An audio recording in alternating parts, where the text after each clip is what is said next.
hated the musical hierarchy and rock and roll and maybe metal, but certainly jazz. It's just this hierarchy that I can't stand. And it's like, well, can you play these 32 notes in this pattern like really fast? And I mean, it's like it didn't really mean anything to me, and I found it aggravating.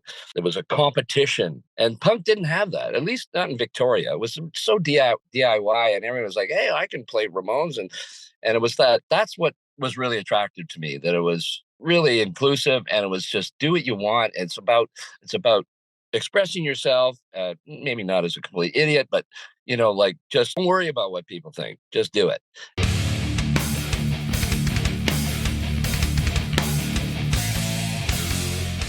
What's up, everybody? It's Keefy at GhostCultMag.com. Once again, I am so stoked to be talking to John Wright. You know him best from the band No Means No, but he currently has his own band that he's had for a while, Dead Bob. And we're going to talk all about this insane and great career you've had, sir. How are you doing? Thanks so much for having me. Yeah, I am so stoked. I have been very fortunate to talk to kind of a lot of punk rock royalty in my career. I was always a punk adjacent person. I was telling you that off air, Yeah. and I was always like a thrash metal kid and a progressive rock kid. And I went to music school and several marginally successful, regionally successful bands. But I always admired punks, and I always admired not just the anti-authoritarian bent of everything, whereas I saw like a lot of metal is very conformist sometimes, not always, sometimes. Yeah. And then also like the scene itself, like I went to CBGBs and all these places, and it seemed like there was a camaraderie and a respect, a mutual Yeah. respect that I didn't have a lot of in metal until later. Right. And maybe even metal co-opted it from punk a little bit, I'm sad to say.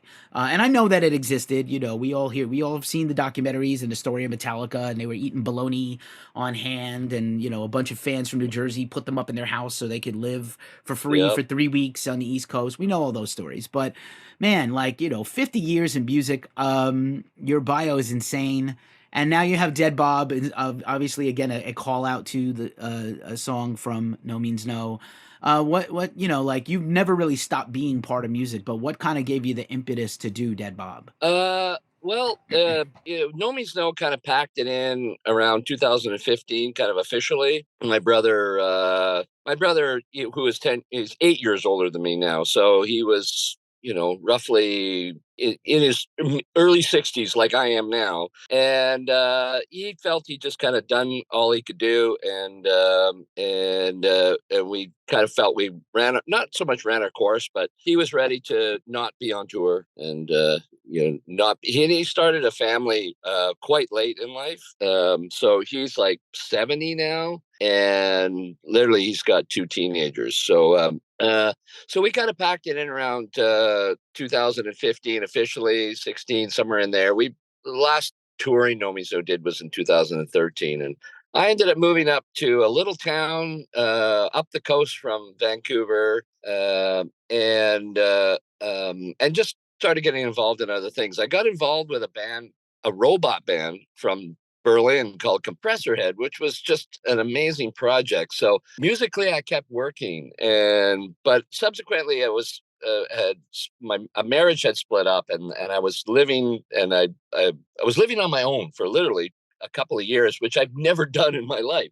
And I had all this time just to write music for the robots, and I was writing a lot of music for myself, but also getting involved in things outside of music. So I got involved with a pub. I've been brewing beer for well over 30 years, and I thought, well, maybe that's how I'm gonna end my days. Just put on the big boy pants and be a professional brewer up the coast there, and but it didn't work out.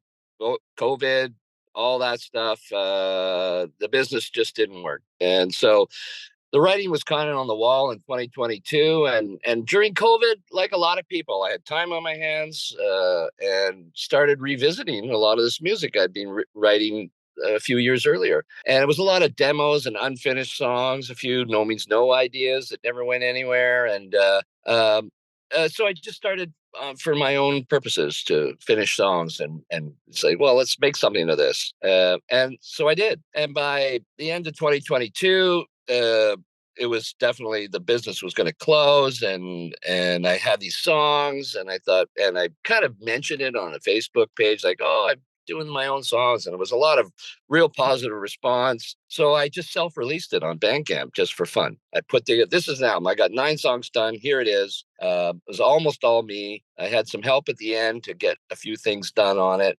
Of course, some other musicians contributing as well, like Selena Martin and doing some singing for me. Of course, she lives in France, and we can do that now.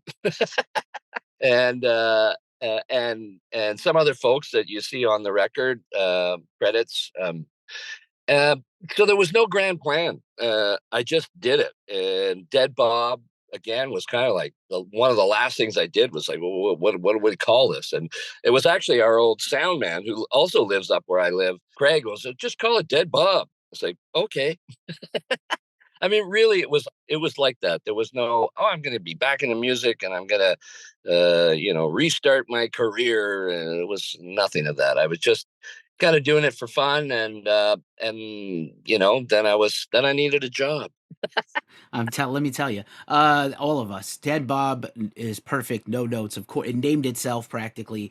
It By named the itself, yeah. Yeah, it named itself. My other podcast, by the way, the Glacially Musical Podcast, is about beer, metal, and swearing, and it's about craft beer. Even though it wasn't the Yep. best ending for you, I would love to pick your brain and maybe do another interview where we bring you on that show Oh, and just talk about brewing I beer because I'm I can fascinated. talk about beer endlessly. Nice. I'd love to. Yeah, my partner would also love to pick your brain. But yeah, man, Life Like is terrific. We're gonna link everything in the description when it's over. When this runs, I should say, and Yeah. everybody will be able to pick up and support your stuff. You got a great website I was looking at earlier that really, and even the social media. I don't know if it's you personally, but it does seem to represent the No Means No. Facebook also is promoting Dead Bob, and Yeah. and also Hanson Brothers merch. I was a Hanson Brothers fan, and I love that. I love Slapshot. Like it like burned into my brain as a kid. I saw it I on know, I know. It's the VHS. classic. It's such a Classic. classic, and I love that that there's merch for it. I never fathomed that there could be like a hoodie or a shirt for Hanson Brothers. I probably need to pull the trigger and get one before they're gone. But yeah, it's a killer record, man. I really enjoy this record, and Thank you. it's definitely like it shows that in true form you are a musical chameleon, and it is you. It's from your brain, and it's fantastic. It's there's a little bit of oh, I'm known for this, and there's some of that, but I love just how varied it is from track to track. It's really cool. Yeah, and well, thank you very much. And for instance, that there's 2 songs that are no me not well not they the song Whitestone Eyes that was written maybe in the late '90s. I think around when we were doing Dance of the Headless Bourgeoisie, or maybe sort of monkeying around with demos for our 2000 release, No Means No One. I had this riff, and Robbie had some words, and we kind of worked on it a bit, but it just didn't go anywhere. But it's been hanging around since then. And this was one of these things I was talking about, having some of these demos and music that's been hanging around. I thought, I want to finish the song. It's a great song. And there was no vocal arrangement for it except for his words. So in the end, I just kind of sang it the way I felt I should sing it, and arrange the song. So that's kind of leftover echoes of No Means No on the record for sure. Robbie's writing is very distinctive. And Lifelike, which is actually, I'm covering a No Means No song from Dance of the Headless Bourgeoisie. It was, I've always kind of written pop songs. Even No Means No songs you wouldn't think are pop songs are really pop songs. I mean, Dark Ages is a pop song. So I found the old demo of Lifelike, my original, like programmed on like a Core Gam 1, for Christ's sakes. I did a whole lot of writing on a Core Gam 1, still have it. And it was a little slower, a slightly different arrangement. And I was like, this song was a pop song. I'm going to just redo it for fun in a different way. Like the No Means No version was great, but it was a little flat, and we never played it live and anything. So again, it's just for my own pleasure. And I thought Selena Martin's such a great singer, and I love the way she arranges her vocals. And then the next album, she's actually written a song with me for the next album, which is pretty much done. And so again, that's kind of like I'm drawing from the past, and then other songs were just stuff I'd written on my own. And of course, uh, I've always monkeying around with different styles and discovered actually that I'm extremely heavily influenced by 1970s TV theme music. In the best era of all time of theme music was the Best era of all 70s, time. 70s, But and if you want to say the 80s, I'll give somebody the 80s if they want it. Mike Post and things like that, you know, John yeah, Hummer. yeah, By the yeah. way, I do want to mention. I'm glad you mentioned keyboards because this kind of I had some notes about songwriting. Like your keyboard work is always very unsung. People know you as a drummer and a singer, but like, and they don't maybe they don't know that you also wrote songs. But your keys was always very cool and subtle and interesting and not over the top. You know, had its place in rock basically. And I wonder, like today, when you've made this new record, which I'm excited to hear about, and we'll stay tuned for that after this, and maybe chop it up again someday. But when you go to write a new song from scratch, do you pick up the keyboard first still? Do you have a beat in your head? Do you have a Oh melody? Do yeah. you plink it out on the guitar? What do you do? Oh yeah, keyboards. That's my musical instrument. I'm an extremely rudimentary guitar player. Even though I play some of the guitars on these records, you'll notice they're very simple. But yeah, everything I've written musically, I write on keyboards. Originally, piano, like Sex Mad, that was all written on piano. My contributions to that album musically were all written on the family piano. And I just imagine a rock band and heavy guitars playing this stuff, but note wise and arrangement wise. That's why my brother hated me. It's like, or didn't hate me, was like, oh my God, like I'd write a song in F, like, no, can you just write it in E? I'm like, well, I can't really play an E on the piano. So We all have that song that we all have that, and 100%. then and that's why my brother hated me. We all have that story.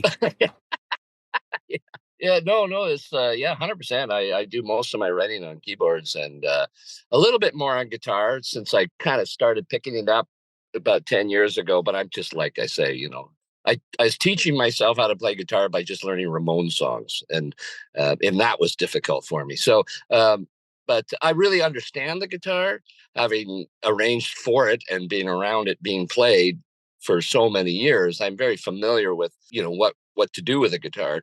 But no, keyboards are a huge part. And Dead Bob is Ford Peer, friend of mine for many, many years. I done a lot of music with him over the years in his own bands and with the Show Business Giants, which was him mainly, and Tom Holliston, our second guitar player, and myself for years. In fact, tomorrow night, I'm up in Vancouver right now.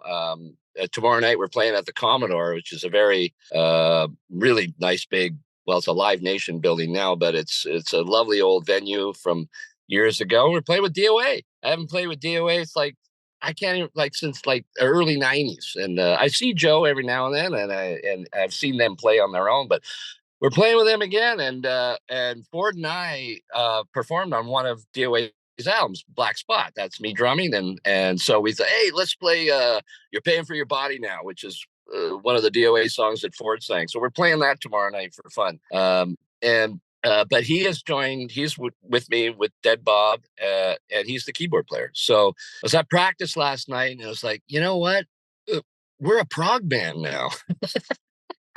A little It bit. finally happened. Yeah, well, you know what's interesting? So this is really funny. If people go back, and I'll maybe I'll link it in the YouTube a little bit. We use a little thing you could do where you drop in a little thing. I don't want people to leave this interview to go do something else, but I interviewed, had the real good fortune to interview. And by the way, I learned how to play rock and metal because I learned Ramones bass lines. So we're right there. Yep, right Um, there. I interviewed Xander from Circle Jerks, and he said, as you start out as a young person, you write these crazy songs because you're full of piss and vinegar, and you're mad at the Yeah. world, and you want to make sense of a chaotic, unfair world. And as you get older and you find your peace and your love, and you get to a good place, you don't do that anymore. He's like, you grow as a person, and that helps you grow as a song maker, and you find that the songs that you still love playing that hard stuff, that angry stuff. But when you're not angry anymore, what you make is better, more well-rounded, interesting music. Because Xander's got a solo career where he's kind of like a troubadour. He does like acoustic stuff, like not unlike Yeah. the White Buffalo and stuff like that. So like, yeah, man.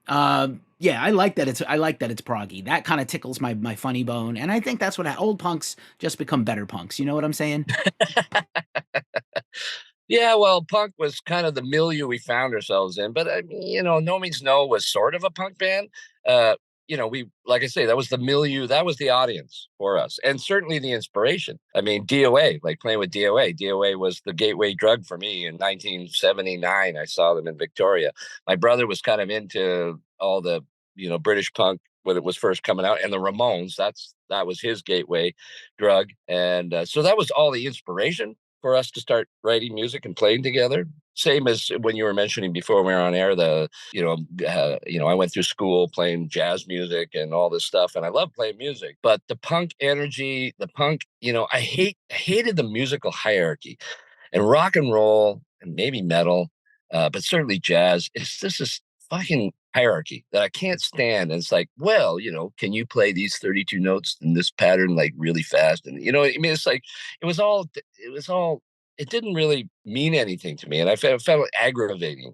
There was a competition, and punk didn't have that. At least not in Victoria. It was so DIY, and everyone was like, "Hey, I can play Ramones," and it was that's what was really attractive to me, that it was really inclusive, and it was just do what you want. And it's about expressing yourself, maybe not as a complete idiot, but like, just don't worry about what people think, just do it. And it was a small community. I mean, New York, obviously a much bigger city, but I'm sure it started out the same way. It's kind of like the End Club. Like, we into this totally fucking cool music, and everyone's an idiots because they don't know it or they hate it. I mean, there's something wrong with them. You know what I mean? Well, we got a lot of that driven. If you like, we had to come around. You were forced to come around. But also, like a lot of punk rock in New York, I think this is an experience I learned from my podcast partner. Is that in New York, classic rock radio adopted punk as classic rock, and so that made it like mainstream to a New Yorker. Now I know that that's not the experience of everybody else. It was foreign Yeah. to everybody else. I also want to highly recommend. First, I love DOA, and we interviewed Jerry last year. Jerry A. I also want to Yeah. say that if you ever get down to Las Vegas, it's expensive, but I highly recommend the Punk Rock Museum. It is brilliant and wonderful. There's not a lot of stuff on Canada in there. It's probably missing a chapter or sections. Some great Canadian bands are in there, but like there's a little scene area for the main, London, New York, LA, Chicago, Japan, and there, a few other places, Florida, but like, we need Seattle. We need more though. So let's talk about Dead Bob for a second. Like, obviously you put this record out last year. You're touring a little bit. Obviously you're not trying to do like 3 months on the road at this point. But like, is that the goal tour behind this record to prepare for the next one? In a way, I mean, like I say, the first release of Life like just came out. There was no plan. It was after the fact to make up a band. I literally approached all these people afterwards, like, okay, you help me out with the recording, and hey, you guys want to make a band and try this live? And so we've been playing catch up now for a year, trying to catch up to how bands have to operate, and the basic functions of being a touring act and all that. Reacquainting ourselves with people who are still in the business, booking people I worked with No Means No for many years, and who's still there, who's not. And yeah, so in a way, everything we're doing now, we haven't got a label yet. We haven't decided on exactly. Well, I mean, we've been fishing around. It's not like people are banging the door down or anything, but we're trying to find a good label that we would like to be on, and so it's kind of like this work with this album and getting out touring is trying to set up the second album, and that would be, then hopefully we'll be on track. So we're just trying to play shows. We've only done 2 small tours, played like 23 shows. That's all we've played so far. We're heading to the States. We got 20 shows down there through the Western states, including San Francisco. So happy. That was the last show to get booked. It was looking like we weren't going to play. It was AT came through, and Freya, it was the new manager there. She got a show organized at the Great American, and I'm so stoked.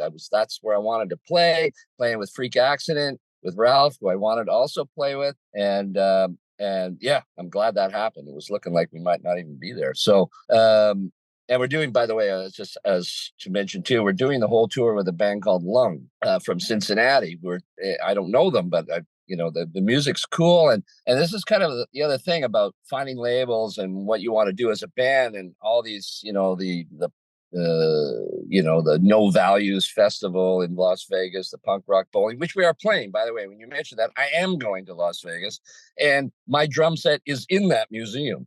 So, but this one thing also, I'm not nostalgic, and it's not like I want to go relive glory days of No Means No and blah blah blah. The Dead Bob is the music I'm doing now. This is not all. It's some of it was, of course, written a while ago, but it's being put together now, and so like a band like Lung is interesting to me because it's not some old school 80s punk rock band we're playing with. It's again something interesting and original and just like I say, I haven't seen them yet, but from all accounts people love them and they're good people. And so finding a label is like, yeah, what who are the other bands on this label? What does this label really focus on? And not focusing on the past. Obviously the people that are going to come and see Dead Bob are going to be almost entirely No Means No fans, which is fantastic. And yes, spoiler alert, we're going to play a few No Means No songs. And for sure, I'm not, it's not like I don't do that anymore. Blah, blah, that's no, not at all. I love that material. And Dead Bob, like I was saying with Lifelike, gives us a chance to reinvent the songs to some degree. And I've reached way back in the past. We're playing a couple songs from the Mama, our first album, and they're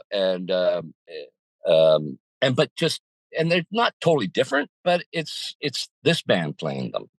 It's not us covering a No Means No song so much. It's this band playing this song. It's the same song, but so that's important to me. It's important to me that this is seen as this is what I'm doing now, and I'm not just trying to rehash the past. And like you say, some of the albums like, oh, these songs are really different because I write different songs. There's lots of stuff that I wrote that would never be No Means No songs in a million years, but that's who I am and that's what I do. So Dead Bob is made up of that material in a way.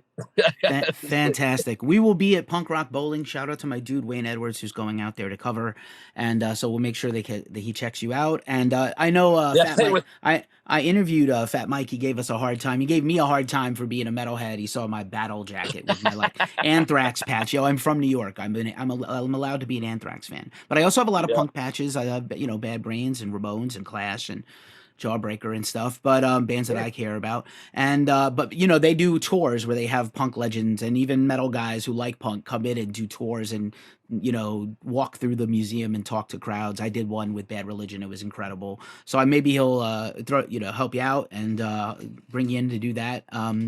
He's a good Yeah, business person. their publicist, Mike's publicist, is a good friend of mine, Melanie Kay, and she's been bugging me to come and guide a tour. And I have to say, I'm not terribly interested, but I just said whatever. I'd I be think you've fish out got of water, I think you've got total some fish out of stories. water. You got some stories. It's not natural for Well, yeah, everybody, but I think I'm, I think you do like a weekend and you do a couple of sessions, and I'm sure after the first one you get in a flow. I enjoyed it immensely as a huge yeah, music fan. Just to wrap things up, I'm super stoked. We'll try to catch you at one of these things, the festival, maybe in San Francisco here or something yep. else. But just for a last thing, I always like to end these with a wild card question. So I have one for you, and it's kind of a two-parter.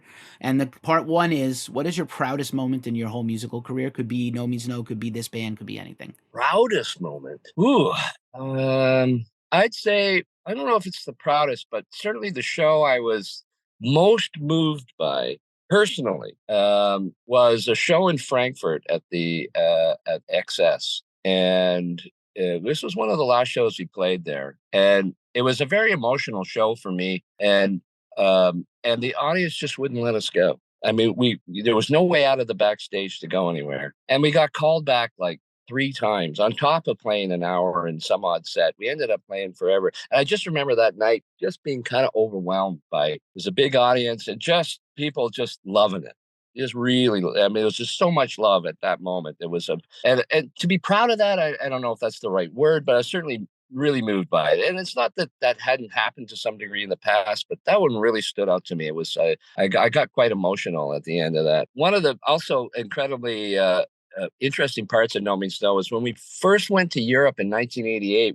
We were able to play in Yugoslavia and Hungary, and we went into Poland. I think it was '88. Went into Poland, and we played in Berlin and got a show with a Berliner band, a West Berliner band in East Berlin, and had to go over the wall to play. And of course, you just go as tourists, you bring nothing. And we walked to a church. It was like the show was at 4 PM or something at the basement of the church, and they would kind of get away with things there because the cops wouldn't bug wouldn't go into the churches and bother people. And you just never, again, playing in front of people who are just unbelievably appreciative of the fact that you're there, and just for them being such a somewhat cathartic experience for them, because this is right before the wall came down. These are young people that are just just not wanting to be in that regime anymore, right? And the fact that I had the opportunity, again, it's like, am I proud? Well, it's not my works entirely, but